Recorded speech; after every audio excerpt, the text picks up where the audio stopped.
passion over equality run our government. We have peaceably assembled here as it is our right. Exorbitant bonuses.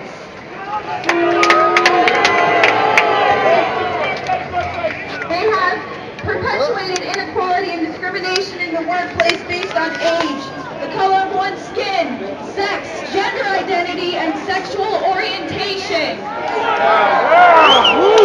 They have poisoned the food supply through negligence and undermined the farming system through monopolization. To strip employees of the right to negotiate for better pay and safer working conditions. They have held students hostage with tens of thousands of dollars of debt on education, which is itself a human right.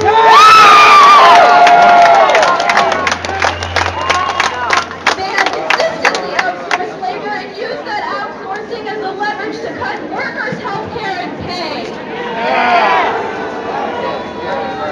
They have influenced the courts to achieve the same rights as people with none of the culpability of responsibility. They have spent millions of dollars on legal teams that look for ways to get them out of contracts in regards to health insurance.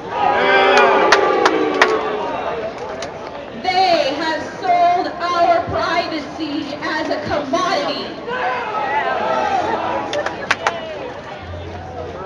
They have used the military and police force to prevent freedom of the press.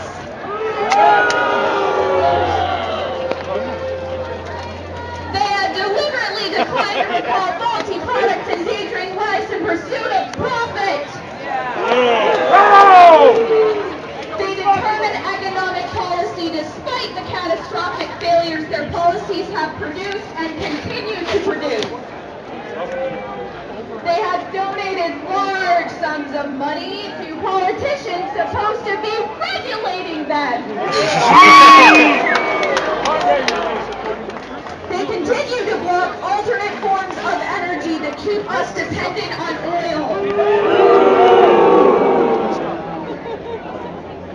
They continue to block generic forms of medicine that could save people's lives in order to protect investments that have already turned a substantial profit.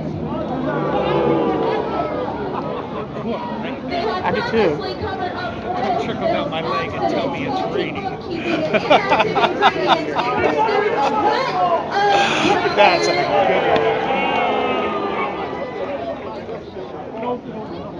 They purposely keep people misinformed and fearful through their control of who? The media. They have accepted private contracts to murder prisoners even when presented with serious doubt about their guilt. They have perpetuated colonialism at home and abroad. They have participated in the torture and murder of innocent civilians overseas. They continue to create weapons of mass destruction in order to receive government contracts. To the people of the world, we, the New York City General Assembly occupying Wall Street and Liberty Square, urge you to assert your power. Isn't that what we're doing?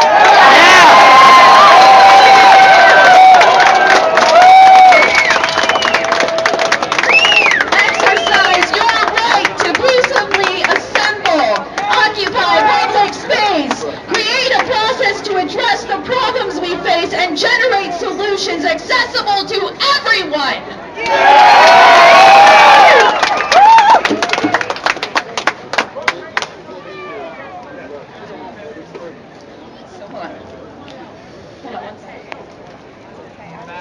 To all communities that take action and form groups in the spirit of direct democracy. Before I start talking, I want you all to know that throughout this occupation, me and the rest of the Phoenix Nonviolence True Force, who are Kingian nonviolence trainers, are going to be offering nonviolence training to the occupiers because we want to continue the nonviolence of this movement.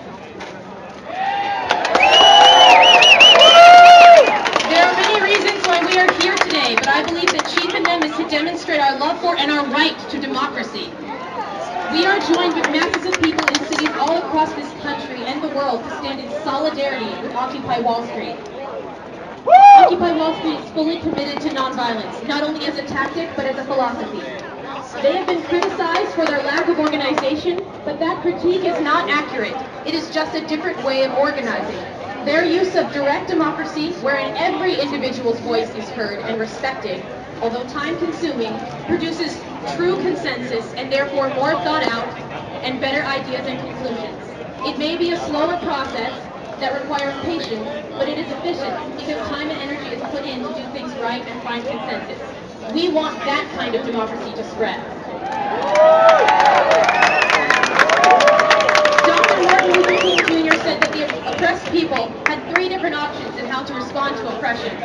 The first is violent resistance, wherein people use physical force or destruction to try to gain power over and defeat their opponent. King said that while it is good to resist, using violence to do so is futile. Because even if you can physically overpower your opponent, violence always creates more social ills than it cures. When you use violence, whether physical, verbal, mental, or otherwise, against your opponent, you issue a challenge to them to do the same. This leads to a spiral of destruction where everyone loses. King said it creates bitterness in the survivors and brutality in the destroyers. I don't think that's what we want. The second option is acquiescence or passivity. This is the path of those who do not want to harm others, so they choose not to fight. But they also choose not to resist. Many people today choose ignorance over the pain of the hopelessness they feel when confronted with the existing inequality and corruption. King believed this option was just as bad as violence because he said, non-cooperation with evil is as much a moral obligation as is cooperation with good. The third option is nonviolent resistance. In nonviolent resistance, we take from violent resistance the energy to create change. And from passivity, we take the desire to not do harm.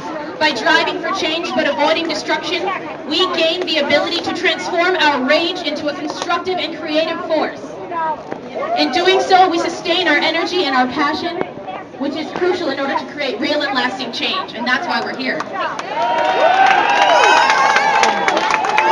If we want a just world, then our method to create that world must also be just. Dr. King said that we will never have peace in the world until people realize that the ends are not cut off from the means, because the means represent the ideal and the making, and the end in process. Occupy Wall Street recognizes this. They use democracy in their movement because they want democracy from their movement. Like direct democracy, nonviolence is also a path that takes considerably more time and energy. But it is too efficient in that it actually solves the problems at hand and involves all the stakeholders. I think we're willing to put in that time and energy. In this way, nonviolence is a sustainable way of creating positive social change as peace. Just as a truly democratic process creates a democratic outcome, nonviolent methods create an outcome that is peaceful and just. Gandhi said, "You cannot get a rose by planting a noxious weed." The term Gandhi used for nonviolence was satyagraha, meaning truth force, soul force, or love force. Nonviolence is grounded in love. When you refuse to hate your enemy, you allow them to see you. You allow them to see you, and you open the door for them to see you, and you can see them. Remember that most of our supposed opposition are the very people we are here to represent. Remember that police officers are also part of the 99%. We seek to convert, not to defeat, because as Gandhi pointed out, no one is too low that cannot be redeemed. You all are following in the footsteps of nonviolent resistors who have come before us. In fact, towards the end of his life, Dr. King was calling for a movement such as this. One that would merge issues of racism, poverty, and war in nationwide city-paralyzing demonstrations to force the nation to look at the situation. I hope that you also follow in their footsteps and not allow the fear and anger of others to degrade the love inside of you, the love that has given you the courage to stand up for what is right. Remember, as Dr. King said, to keep a tough mind and a tender heart. Nonviolence converts the opponent, but first it transforms those committed to it. And this is only the beginning. Thank you.